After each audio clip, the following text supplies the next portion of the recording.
Hi guys, Penny Rose Journals, how you doing? I picked these up the other day. They are just some small stamp catalogues. The little orange one there is a German stamp catalogue, and the others are all just old Australian catalogues. But they are just, the Australian ones are just booklets, so I think they were released 3 or 4 times a year. So yeah, they're all from around the 1970s, sort of 1 to 76 or thereabouts. So yeah, but they have really nice big pictures of stamps in them, the Australian ones. So I'm going to harvest a few of those for our massive journal. I thought they would go very nicely on some tags and journal cards. So that's what I'm going to do for the next few minutes, and then we'll move on to something else.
I thought cutting around these with my thinning scissors would be a nice touch. I can always trim them again if I want them straight, but this way they just look like stamps immediately without any extra work. So going to carefully snip around them and give them a bit of an edge, a stamp looking edge there, like they've been torn off a perforated section, and yeah, we'll see what we're going to do with them once I'm done.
This is the worst part about stamp catalogues, the decisions that need to be made.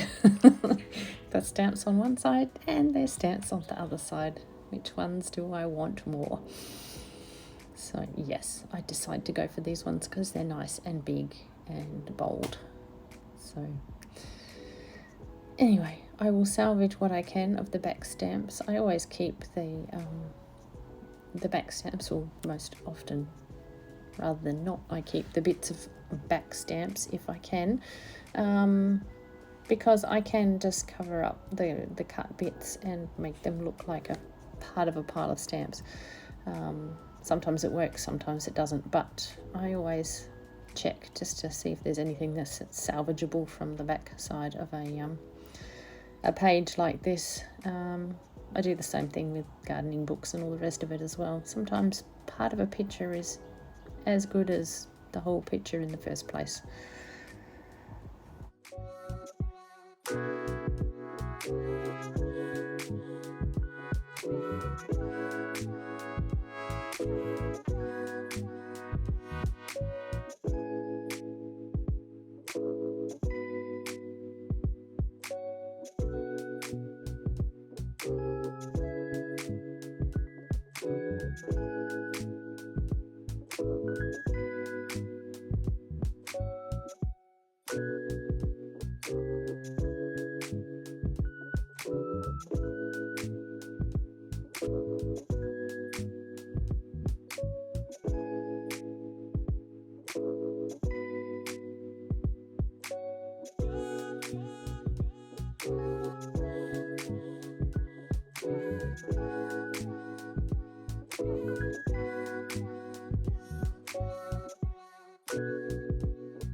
Here I am again, faced with the same dilemma.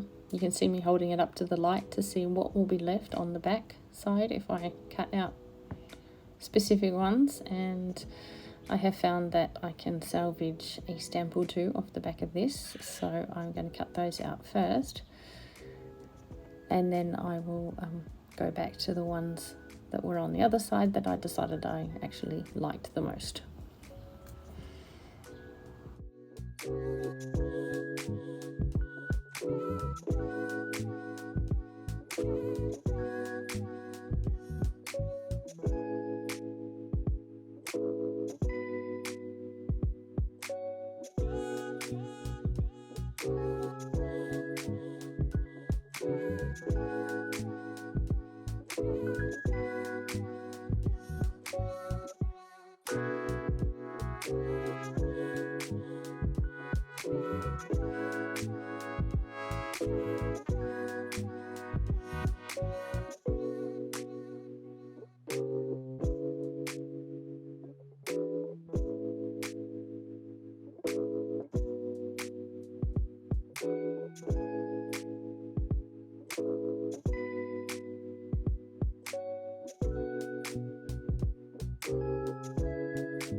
I will of course keep all these postage marks as well. I just set those aside for another day. I don't need to cut them out right now. I'm just after the stamps right at this moment.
Okay, I wandered off to grab some old masterboards, and now I just need to chop them into the size pieces that I want, and yeah, we'll make some tags and cards and whatnot out of them.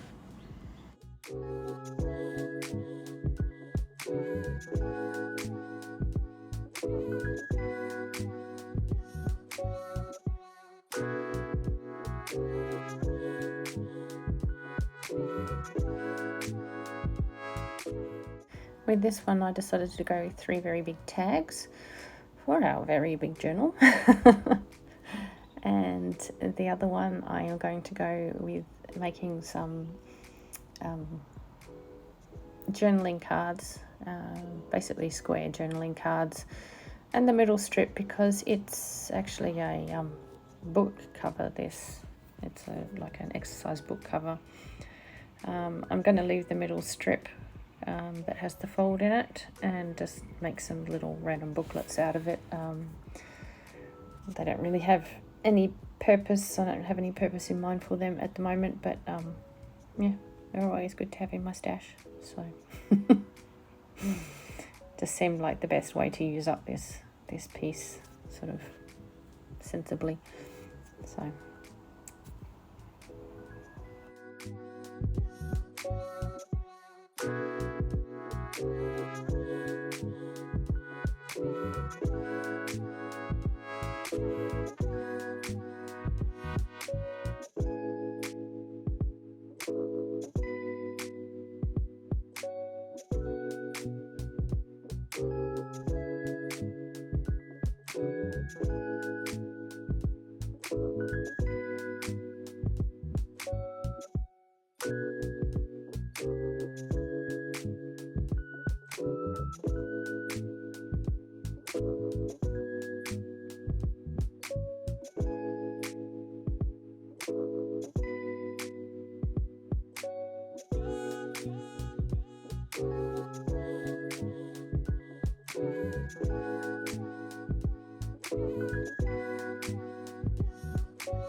and under my mat they go, so that they stick nicely after I have hit them with a bit of a card there, just to make sure they're bonded well. I'll pop them under my mat and carry on with everything else once I unstick all the bits that are stuck.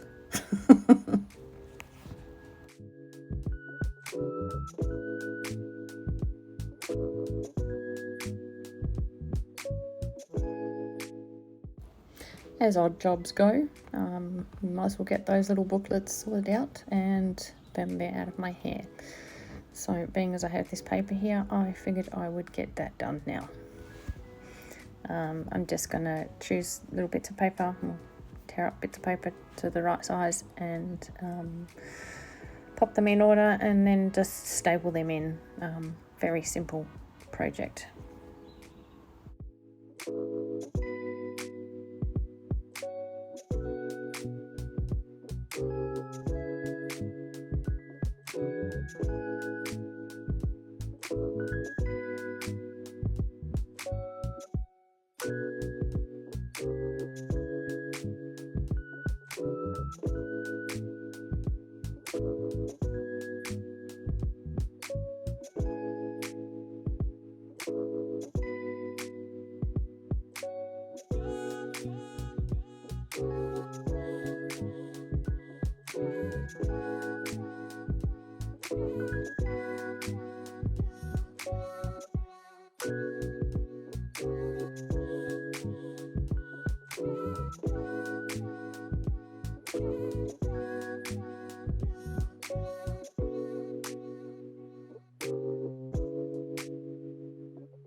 As you can see, my thinning scissors are not at all impressed with this paper.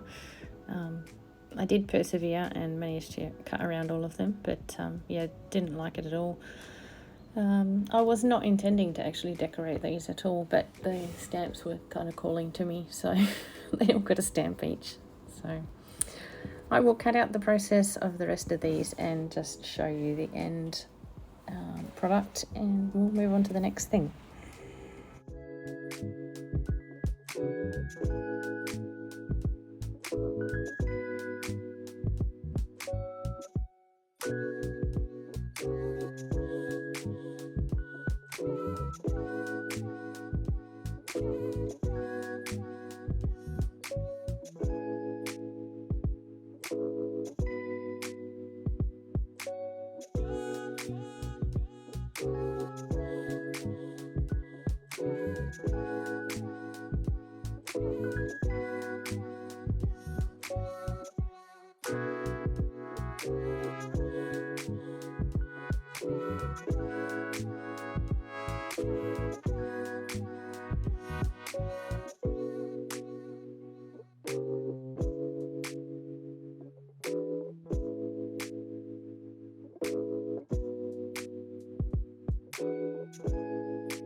I wanted a bit of a background for these stamps, yeah, just to show them up a little.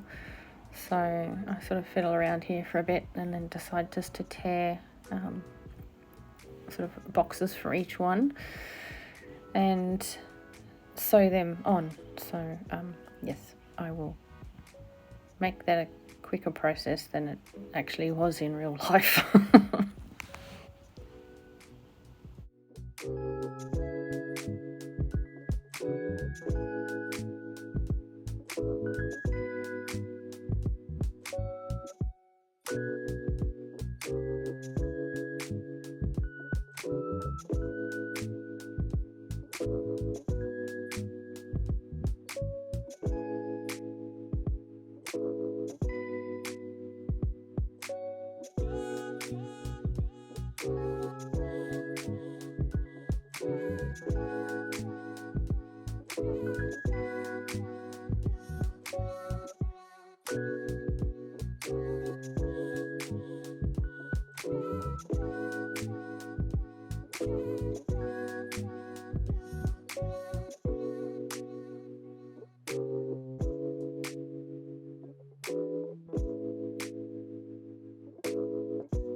Having chosen all those, I decided it needed something else. So this is what I got, and I cut out these big flowers and popped one behind each stamp, and now I'm going to glue them onto my cards.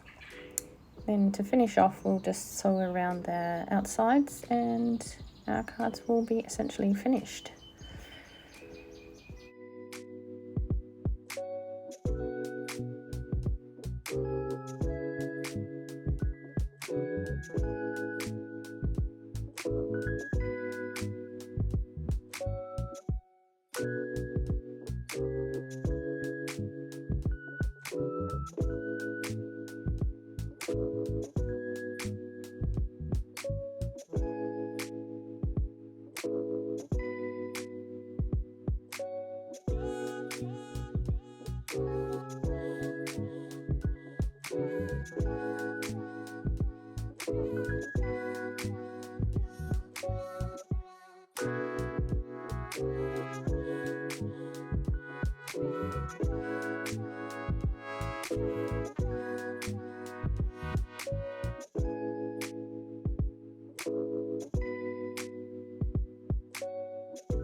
And here we have them. They're looking quite cute. I like them a lot.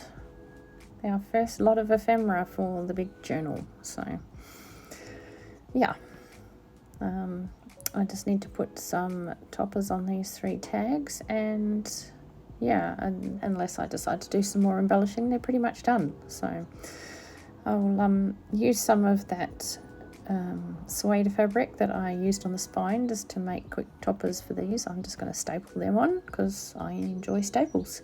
So I'll do that, and I think we're done.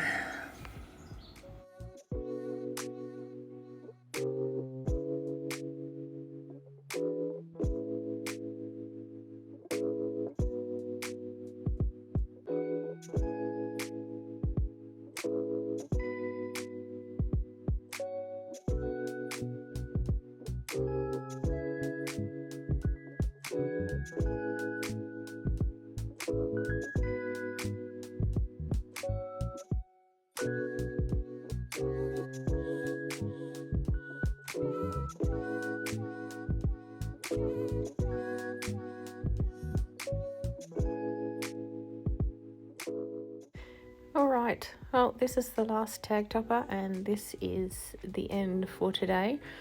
I'll pop this one on, and then I will pop off and leave you with a couple of photos. So I hope you've enjoyed it today. It's been a bit of this and that, but we did get some stuff done. So it's been nice having you along for the ride, and I'll see you again next time. Bye.